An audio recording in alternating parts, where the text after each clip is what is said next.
물어물어 노비공증 사관의 구역으로 당도한 경천은 눈앞에 들어오는 살풍경한 모습에 숨을 들이켰습니다. 곳곳에 널브러져 있는 광인들과 불황자들, 장리를 갚지 못해 스스로 노비가 되어 팔려나가는 것을 기다리고 있는 사람들까지 자신이 그토록 떠돌아다닌 한양바닥과 같은 땅인지 군간이 가지 않을 정도로 이곳은 그야말로 생지옥과도 같은 모습이었으니까요. 희망을 잃어버린 자들이 모여있는 지상 최대의 나락이라는 생각이 한 번에 들 만큼 그곳의 분위기는 어둡고 암울했습니다. 어디서부터 가연낭자의 정보를 취합해야 할지 그것만으로도 막막하건만 초입부터 쉽게 해결될 것 같아 보이지는 않는구나. 만약 주막의 사내들이 말하던 소문이 사실이라면 가연낭자는 혈혈단신 성치도 않은 아녀자의 몸으로 오로지 나를 찾기 위해 이런 곳을 드나들었다는 말이질 않은가. 가연낭자가 큰 위험에 처하기 전에 매 반드시 그녀를 만나야만 하겠도다. 경천은 자신의 허리춤끈을 졸라매고 심호흡을 하며 안쪽을 향해 들어갔습니다. 바로 그 순간 길바닥에 널브러져 있던 거린행색의 선비 하나가 앞으로 나서던 경천의 발을 슬쩍 걸어버리는 것이 아니겠어요? 우앗! 중심을 잃고 쓰러진 경천이 와당탕 앞으로 굴러버렸고 이윽고 몸을 일으킨 그가 잔뜩 화가 난 목소리로 소리쳤지요. 아니 여보시오! 이것이 대체 무슨 해괴한 짓이오? 아, 사람이셨소. 허허 이거야 원. 내 미안합니다. 뜻하지 않게도 소경신세가 되어 앞이 보이질 않아 그러하니 이해 좀 해주시오. 소경이라는 말에 경천이 조금 머쓱해져 몸을 일으키며 살펴보자 실실거리는 얼굴로 이죽거리는 소경거린의 행색이 어째 자신과 엇비슷한 낭인 선비의 몰골을 하고 있는 것이었습니다. 엄, 곧 조심 좀 하시지요. 그럼 나는 갈 길이 바빠 이만. 그러자 소경 선비가 경천의 소매자락을 덥석 잡아 그를 멈춰 세우고는 말했습니다. 며칠째 음식 한 끼 입에 넣지도 못하였는데 혹 요깃거리 없으십니까? 미안하지만 내 코도 석자요. 나 역시 음식 구경 못 해본 지가 아주 오래입니다. 보이지가 않아 모르나 본데 내 행색이 지금 그쪽과 별반 다르지가 못하오. 아니, 제 행색이 어떻다고 그러십니까? 보면 모르겠. 아, 볼 수가 없군. 이거 미안하오.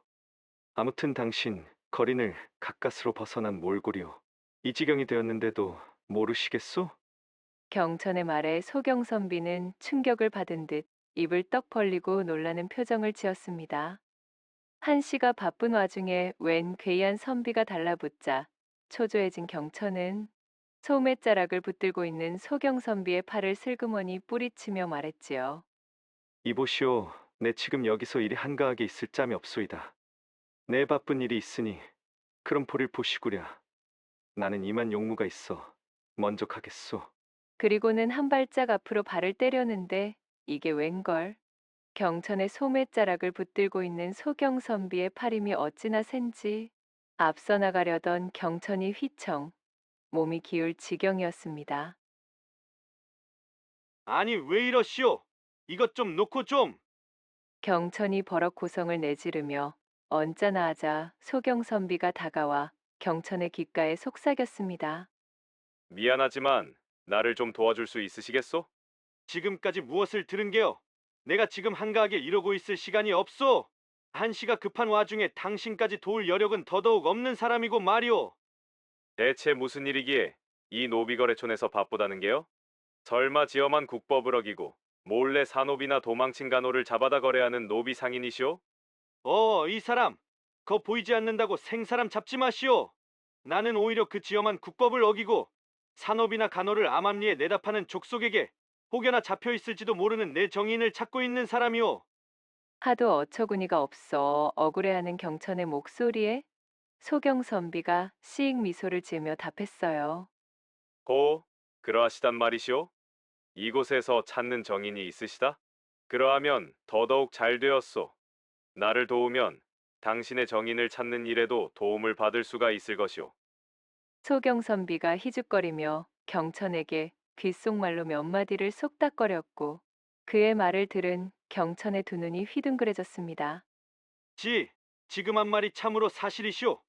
그것이 정말이라면 내 당신을 따르겠소이다. 부디 내 정인을 찾을 수 있도록 도와주시오. 나도 조력하겠소. 한편 가연이 야밤에 월담하여 도망친 이후 집안은 한바탕 난리가 났습니다.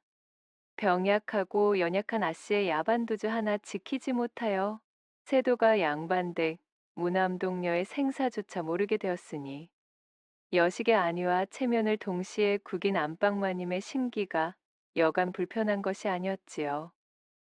가연의 어미는 당장 하인들을 불러 문초를 놓을 기세로 집안을 뒤집었습니다. 연희가 집에서 사라진 지 몇 날 며칠째인데 아직도 소식조차 들을 수 없으니 참으로 기가 막힐 노릇이로다.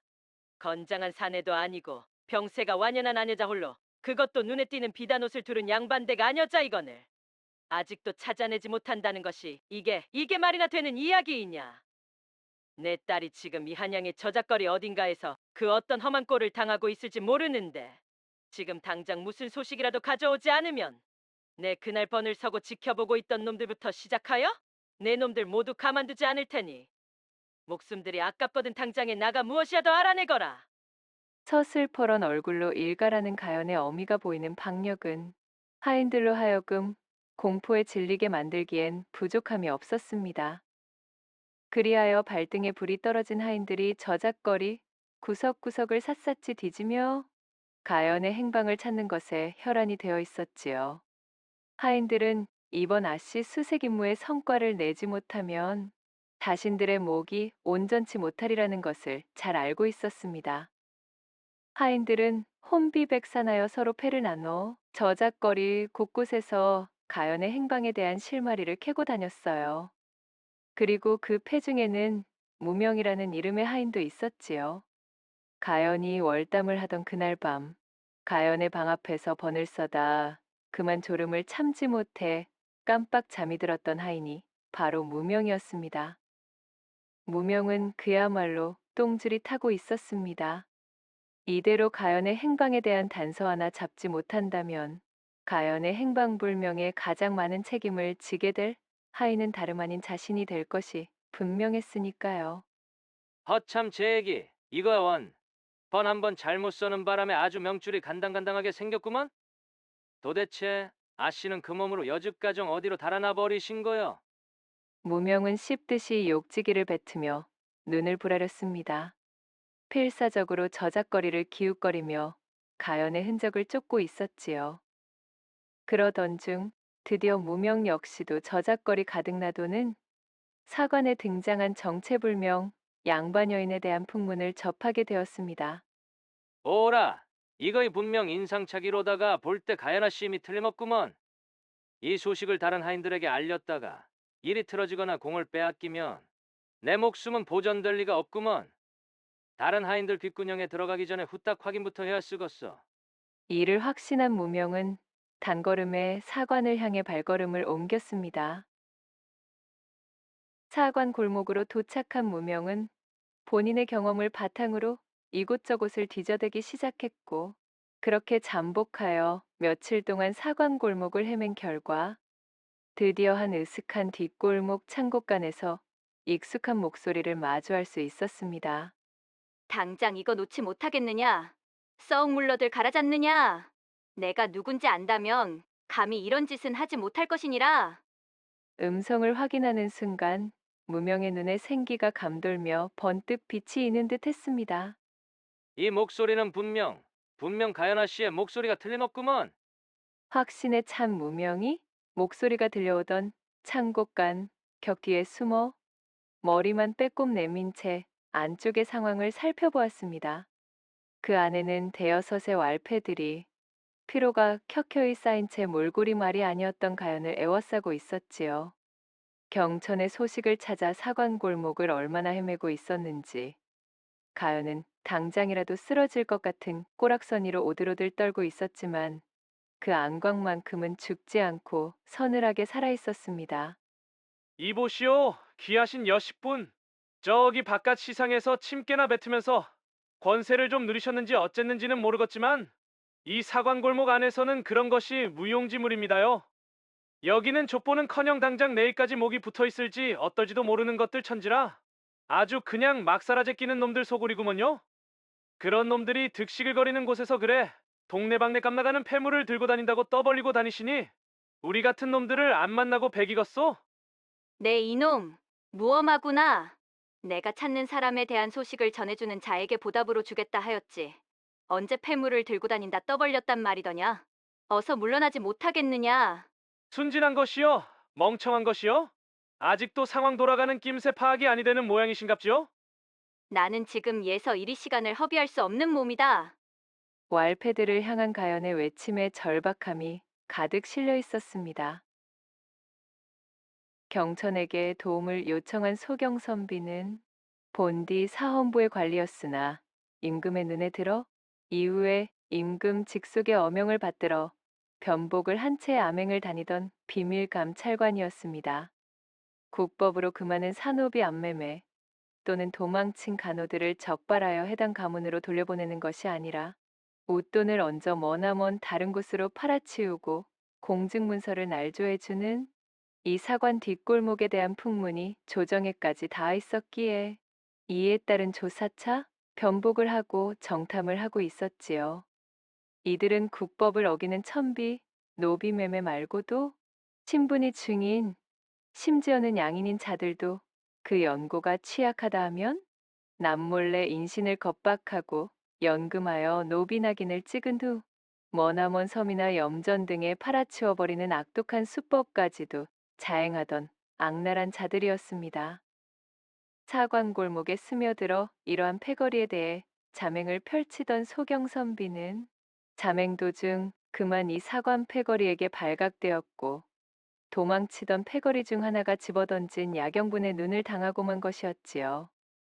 야경분은 명에서 건너왔다 전해지는 독분말로 안구에 접촉되면 며칠간 시력을 상실하는 독성을 지닌 가루였습니다.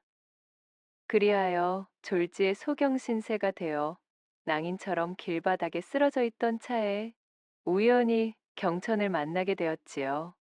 앞이 제대로 보이지 않아 당장 나졸들을 동원하러 움직일 수도 없었고 낭인들이 판을 치는 이 사관 골목에서 그 누구도 믿을 수 없던 차에 우연히 만난 그것도 사람을 찾기 위해 절실한 외지인이었던 경천과의 만남은 한 줄기 기회와도 같았답니다. 소경선비는 모든 사실을 귀띔해주며 경천에게 자신의 눈이 되어달라 부탁하였습니다. 이에 경천은 매우 놀랐으나 어쩌면 가연을 찾는데 도움을 받을지도 모른다는 생각으로 일을 수락하게 되었고 그리하여 두 사람은 함께하게 되었던 것입니다. 헌데 과연 아무것도 모르고 방 안에서만 지내던 순진한 양반들 여식이 이런 험하고 무서운 소문이 흉흉한 곳을 제 발로 찾아들 확률이 있다 보십니까? 저작거리에서 들은 소문에 대해 지푸라기라도 잡는 심정으로 반신반의하고는 있지만은 아멘관 나리 의사는 어떠하신지 여쭙고 싶습니다. 저도 그리 생각은 하고 있소마는 이 사관 골목이 또한 워낙 다양하고 의지할 곳 없는 사람이 모여들기로 이름 높은 곳이라 한양바닥에서 행방이 묘연해진 사람이나 사연이 있어 멀리 떨어졌다 소식이 끊긴 사람을 찾기 위하여 이 사관 골목을 기웃거려 보는 사람들이 아름아름으로 상당히 많다 들었소이다. 만약 선비님의 정인께서 그런 풍문을 접했다 하면 가능성이 아예 없는 것도 아니외다. 나는 반드시 가연낭자를 찾아야만 합니다. 내 그녀가 가장 힘든 순간에 아무것도 알지 못하여 곁을 지켜주지 못한 데다가 만약 이 흉한 사관거리를 떠도는 소문의 주인공이 진정 가연낭자임에도 내가 아무런 힘이 되지 못한다면 이번에야말로 나는 견딜 수가 없을 것이오. 자, 그러니 내 눈이 되어달라는 것 아니겠소이까? 보시오, 어떠소?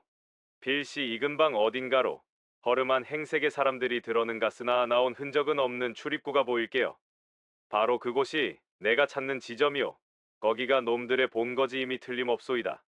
더듬거리며 손을 놀리는 소경선비의 말에 경천이 유심히 골목 안쪽을 살펴보기 시작했습니다. 그리고 잠시 후 어느 왈패무리가 커다란 자루 하나를 등에 짊어지고서는 낡은 헛간 안쪽으로 들어가는 것이 보였지요. 그들이 어깨에 맨 자루에서는 묘한 소리가 흘러나오는 듯 싶었는데 마치 입이 막힌 여인의 흐느낌과도 같았습니다. 저기, 저쪽에서 웬 왈패무리들이 커다란 자루를 둘러매고 헛간으로 들어갔는데 그 자루가 상당히 수상한 것이 마치 사람을 감춘 모양새였소. 이런, 서두릅시다. 아무래도 나에게 독을 쓴 자들이 틀림없는 듯 싶군. 여인들을 불취하여 노비로 암암리에 팔고 있는 것이 틀림없소. 어서 나를 그들이 향한 곳으로 안내해 주시오. 아니 어쩌려고 그러십니까? 눈도 성치 않은 와중에 저 건장한 왈패들을 어찌 상대하시려고요? 설마니 저에게 기대를 걸고 계신 것은 아니시겠지요? 저는 격기라고는 일절 익혀본 역사가 없는 그야말로 선비 나부랭입니다. 그렇게나 건장한 자들이오? 덩치들이 못해도 팔척들은 되어 보입니다만 어흠. 이거 무엄하오? 이 나라 지엄하신 지존의 직속사나 아멘감 찰관을 지금 뭘로 보고? 아, 그러니 선비님이 내 눈이 되어달라 하질 않소. 저 치들이 내게 달려들 때 그들의 위치만 잘 말씀해 주시오. 나머지는 내 알아서 하리다. 무명은 갑자기 시작된 왈패들과 거짓골을 하고 있는 두 선비와의 충돌을 놀란 눈으로 지켜보고 있었습니다. 왈패들이 가연의 폐물을 모조리 빼앗고서 그녀를 포박해 자루에 담아 어딘가로 데려가는 사이 그들을 쫓으며 기회만을 엿보고 있던 중 일어난 난리통의 어안이 벙벙했지요. 한 선비는 앞을 보지 못하는 듯 눈을 감고 있었으나 신기하게도 몸놀림이 마치 제비와도 같아서는 몹시도 재빠른 몸 동작으로 왈패들을 제압하고 있었고 또 다른 한 선비는 그야말로 이런 난장판은 한 번도 겪어보지 못한 사람 마냥 유약해 보였으나 이를 악물고 소경 선비의 눈이 되어 왈패들의 위치와 거리를 끊임없이 소경 선비에게 소리쳐 알려주고 있었지요. 저치들이 대관절 못하는 광대들인지는 모르겠지만 이거야말로 천금 같은 기회구만. 이 혼란을 틈타서리 나 혼자 단독으로다가 아씨를 구해가지고 가면 내 죄도 싹 용서될 것이여. 그는 왈패들과 선비들이 한데 뒤엉켜 혼전을 벌이는 사이 한쪽 구석에 방치되어 있던 자루로 살금살금 다가갔습니다. 자루 안에서는 포박당한 가연이 시종일관 꿈틀거리며 탈출하기 위해 용을 쓰고 있었지요. 무명은 얼른 자루를 들어올려 제 어깨에 들쳐매고는 무리들이 한데 정신이 팔려 있는 사이 쏜살같이 창고간을 벗어나 달아났습니다. 달려드는 왈패들을 허둥지둥 피하며 소경선비, 아니 아멘감 찰관에게 왈패들의 정보를 전달하느라 여념이 없던 경천의 눈에 다루를 메고 달아나는 하임 무명의 뒷모습이 들어왔지요. 그 모습은 경천으로 하여금 왈패의 잔당으로 오인하기 딱 좋은 광경이었습니다. 아니 저기 이 보시오. 거기 서시오. 한참을 뒤도 돌아보지 않고 미친 듯이 자루를 업고 내달리던 무명은 숨을 잇는 대로 헐떡거리며 멈춰섰습니다. 무명이 뛰어오는 동안 자루 속 가연이 몸부림을 치며 무언가를 이야기하려 하는 것을 눈치챘지만 도망치는 동안 그것을 신경 쓸 여유가 없었기에 애써 무시하고 있었지요.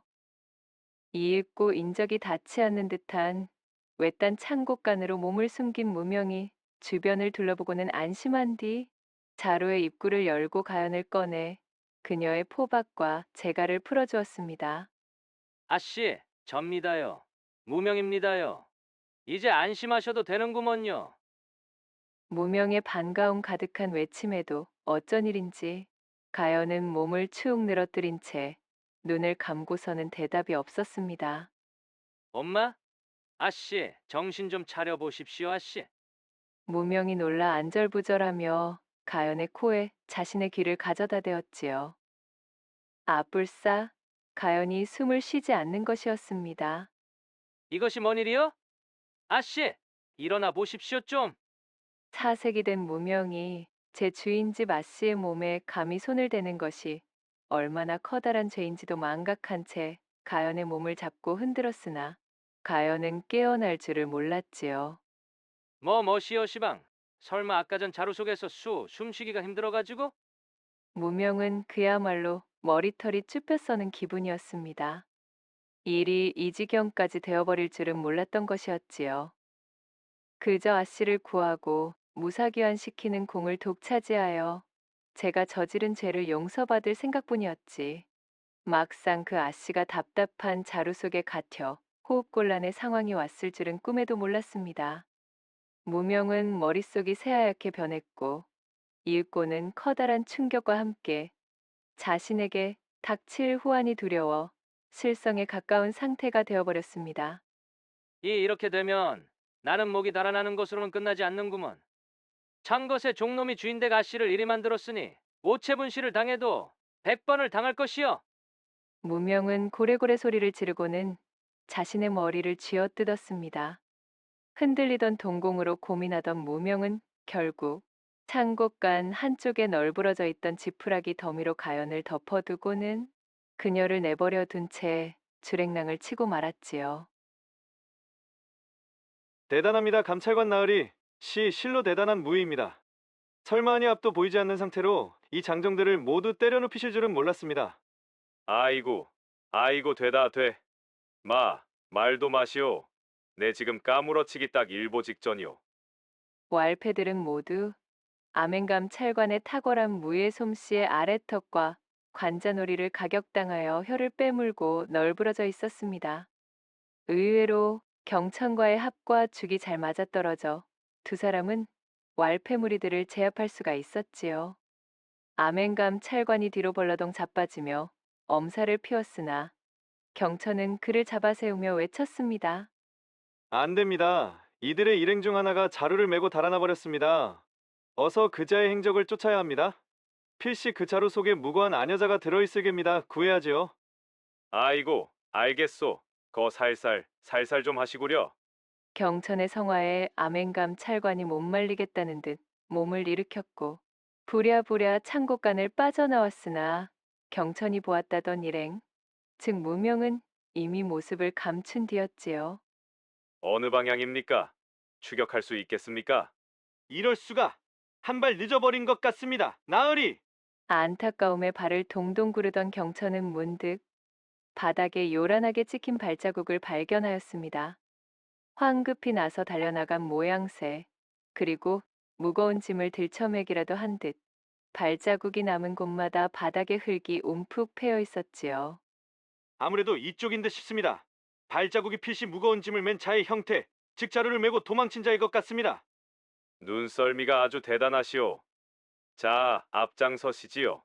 두 사람은 황급히 발자국을 따라 나섰고 결국 가연이 쓰러져 있는 창고간의 앞까지 다다를 수가 있었습니다. 발자국이 여기서 끊어진 모양새입니다. 아무래도 놓친 것 같습니다. 경천이 아쉬움이 짙게 베인 목소리로 말했고 아멘감 찰관이 대답했지요. 아무래도 이제 우리 두 사람만의 힘으로는 무리가 있을 듯 싶습니다. 놈들의 본거지도 알아내었고 이 사안을 토대로 관의 출정을 요청할 터이니 이만 물러나도록 하십시다. 우리가 손본 왈패들의 잔당이 아직 도사리고 있을 수도 있고 이 이상 이곳을 배회하는 것은 좋지 못한 선택 같소. 선비님은 훌륭하게 해내주었소이다. 이 일은 이제 관에 맡기시고 애타게 찾아 헤매던 정인의 흔적도 쫓아야 하지 않겠소이까?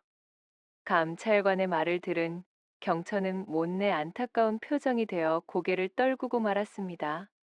그리하여 힘없이 몸을 돌려 그곳을 벗어나려고 하는 순간 경천의 뒷목에서 털이 바짝 서는 기분이 들었습니다. 뭔가가 이상합니다. 전에도 한 번 이런 느낌을 받은 적이 있었지요. 묘하게 발을 옮기기 꺼림칙했던 경천은 자신의 직감을 믿고 주변을 두리번거리기 시작했습니다. 그리고 한 으슥한 창곡간 쪽의 출입구로 향한 샛길에서 급박히 도망친 듯한 흔적의 발자국을 찾아내었지요. 결국 경천은 그곳에서 지푸라기 밑에 인형을 발견하고는 감찰관을 호출했습니다. 경천은 처음에 그것이 가연일 것이라고는 꿈에도 생각하지 못했습니다. 그러나 곧 눈을 감고 쓰러져 있던 여인이 그녀임을 알아차린 경천은 재회의 기쁨을 만끽할 새도 없이 가연의 이름을 목 놓아 부르며 실성한 사람처럼 그녀를 흔들어 깨우기 시작했습니다. 이보시오, 가연 낭자. 아니 대체 이게 어찌된 일인게요? 어찌 이런 곳에 쓰러져 계시단 말이오? 내가 왔소이다. 경천이 왔소이다. 제발 눈을 좀 떠보시오. 눈을 감은 채 대답이 없는 가연을 끌어안고 경천이 소리쳤고 대강의 상황을 파악한 감찰관 역시 곧 쓰러져 대답 없는 아녀자가 경천이 애타게 찾던 그 정인임을 짐작할 수가 있었습니다. 경천은 눈물을 펑펑 쏟으며 가연의 이름을 외쳤고 경천의 눈에서 떨어진 눈물이 가연의 뺨으로 툭툭 떨어졌습니다. 감찰관이 경천의 어깨를 다독이며 그를 위로하려는 순간 세상에나 이게 어찌된 일인가요? 끊어질 듯 희미한 하지만 분명한 목소리가 기적적으로 들려왔습니다. 선비님. 그 목소리를 들은 경천은 믿기지 않는다는 표정이 되어 제품 안에 끌어안은 가연의 얼굴을 내려다보았고 파르르 떨리는 눈꺼풀을 힘겹게 들어올린 가연이 자신의 얼굴을 확인하고는 희미한 미소를 짓는 것을 발견하게 되었지요. 두 사람은 그야말로 창곡간이 떠내려갈 듯 눈물과 콧물을 쏟으며 오열하였고 그 소리가 천리를 타고 들릴 정도로 우렁차고도 애절한 기세였답니다. 그렇게 경천은 얄궂게도 엇나가기만 하던 가연과의 재회를 드디어 이루게 되었습니다. 이 얼마나 바람하지 않던 순간이던가요. 한때는 영원히 이루어지지 않을 것만 같던 순간이 당도하게 된 것입니다. 가연은 무사히 경천에게 구조되어 깨어나게 되었고 자나깨나 애타게 여식을 그리워하던 어미의 품으로 돌아갈 수 있었습니다. 가연아, 어머니, 경천의 손을 잡고 집으로 돌아온 가연은 자신을 반기는 어미를 끌어안고 통곡하였습니다. 이거사, 이 못난 녀석아. 그래, 제 어미 속을 문드러지게 해놓고 나갔으면 잘 지내기라도 할 것이지. 몰골이 대체 이것이 무엇냐? 참으로 불효녀가 따로 없구나. 가연의 어미는 가연을 끌어안은 채 그간 자신이 과도하게 여식을 통제하려 했음을 시인하였고 지난 과오에 대한 용서를 빌었습니다. 가연 역시도 제 뜻을 고수하기 위해 불효를 저지른 점에 대해 사죄하며 모녀간 화해의 장이 열렸습니다. 이윽고 함께 당도한 경천에게 모든 자초지종을 듣게 되었고 결국 자신의 딸을 살려낸 것 또한 경천이었음에 감사를 전하였지요. 한번 어긋난 것으로 사모하는 가연과 너무나 긴 시일을 떨어져 지내는 경험을 한 경천은 더 이상 두 번 다시 가연과 떨어져 지낼 생각이 없었습니다. 이토록 애틋하게 재회하게 되었음에 가연의 어미에게 가연과의 혼담을 허락해달라 간청하기에 이르렀어요. 비록 아직은 아무것도 이뤄내지 못한 보잘것없는 선비요나 가연 낭자를 향한 이 마음만은 기필코 누구에게도 지지 않을 자신이 있습니다. 부디 저에게 가연 낭자의 배필이 될 수 있는 영광을 주십시오. 그대 덕분에 딸을 잃을 뻔하였으나 결국은 그대 덕분에 딸을 되찾았으니 어쩌겠는가. 앞으로는 결코 한밤중에 월담만은 하지 못하게 자네가 단단히 붙들어두게나. 내 딸을 잘 부탁함세. 그리도 몸이 약하고 의욕이 없던 아이가 자네와 관련된 일에 이리도 물불을 가리지 않으니 어미가 되어 억지로 떼어놓은들 어찌 그것이 떨어질 수가 있겠는가 말이야. 그리하여 가연의 어미로부터 두 사람의 혼인을 정식으로 약조받았고 그렇게 경천은 향후의 기로가 정해질 때까지 가연의 집에 머물게 되었습니다. 두 사람은 한시도 떨어지지 않은 채 항시 맞잡은 두 손을 꼭 붙들고 놓지 않았습니다. 마치 잠시라도 떨어지면 다시 헤어질 것만 같은 불안감에 그들은 한 몸처럼 붙어 다녔지요. 시간은 정신없이 흐르고 흘러 암행감 찰관의 연희은 조치로 사안이 관부에 이관되어 암암리에 새를 불리던 사관 골목의 성세는 드디어 막을 내렸습니다. 어느덧 시력을 회복한 감찰관이 경천과 가연을 찾아왔습니다. 이거 선비님 덕택으로 아주 커다란 공을 세워 체면이 말이 아니게 높아졌습니다. 주상전하께서도 명을 성공리에 마무리 지은 것에 대해 깊이 치하하셨으니 참으로 감사드립니다. 제 덕택이라니요. 큰일은 감찰관 나으리께서 다 하셨는데 말입니다. 팔자에도 없던 활극을 겪느라 저는 그때만 생각하면 아직도 가슴이 벌렁댑디다. 덕분에 저도 꿈에 그리던 가연낭자를 다시 만나게 되었으니 저 역시도 나으리께 감사에 마지 않는 마음입니다. 맞사옵니다. 참으로 감사드립니다. 이거야. 두 분께서 이리도 찰싹 달라붙어 계시니 조선의 원앙들이 다 울고 가겠습니다. 그려. 그렇게 한참 동안 웃으며 서로 간 인사와 안부를 나누던 도중 감찰관이 말했습니다.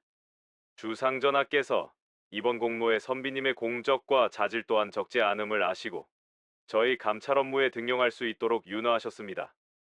함께 해보니 눈썰미도 보통이 아니신 것이 아마도 잘 해내지 싶습니다. 어떻습니까? 저와 함께 한번 움직여보지 않으시겠습니까? 어줍잖은 통을 바라며 과거 준비를 하시는 것보다는 녹봉이며 품계며 모든 것이 더 우위에 서는 자리입니다만 감찰관의 말에 경천은 대번에 화색이 되었습니다. 가연과의 혼례를 앞두고 입신양명의 꿈을 위해 노력하고 있던 차에 찾아온 너무나 반가운 소식이었으니까요. 여부가 있겠습니까? 물론입니다. 이렇게 하여 암행감찰부에 새롭게 등용된 경천은 끊임없이 우예와 학술을 익히며 감찰관에 걸맞는 인재로 성장하게 되었고 마침내 그는 떳떳하게 가연과의 혼례를 성대히 올릴 수가 있었습니다. 이후로도 경천은 자신에게 주어진 임무를 충실하게 수행하여 임금의 신임을 바탕으로 큰 인물로 뻗어나가게 되었으며 또한 가연은 경천을 제아비로 맞이하여 아낌없는 내조로 그를 보필하였으니 자신이 사모에 맞이 않던 경천과 함께하며 차츰 그 병세도 회복하는 기미를 보여 향후에는 눈에 띄게 건강을 되찾게 되었습니다. 부인, 모든 것이 꿈 같기만 합니다. 참으로 나의 앞에 나타나 주어서 너무나 감사하오. 평생을 그대만 바라보며 사랑할 것을 다짐하겠소. 서방님, 저 역시 같은 마음입니다. 그때부터 지금까지 저희 지아비가 되실 분은 오직 서방님 뿐이셨습니다. 두 사람은 서로의 입에 입을 맞추며 서로의 마음을 깊이 나누었지요. 이후로도 두 사람은 서로를 아껴주고 위하며 늘 함께하였고 길고 긴 시간 동안 금슬을 뽐내며 해로하여 후세의 귀감이 되었다는 후문이 옵니다.